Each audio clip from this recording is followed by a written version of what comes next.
Memes in general are fairly interesting because they are short form sort of the things that we use to remember things by. Like these days, Occupy is a certain meme that stands for certain protest activities that we just understand are included in the term Occupy. Now, in the Chinese context, this becomes interesting because of the high censorship going on the Chinese internet. And so it becomes interesting to look at what memes are allowed to survive and which ones are not surviving. On the Chinese internet, if we look closely, the memes that survive all refer to cases where the Chinese government has been very responsive to complaints of internet users.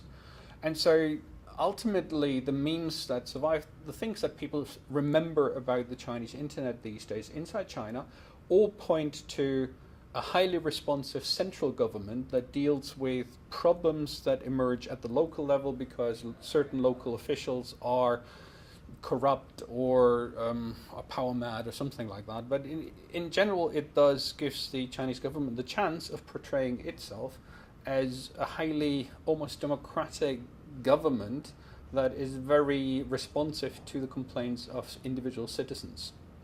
While all memes that contradict this essentially are not allowed to exist in the Chinese internet space and are simply rigorously censored.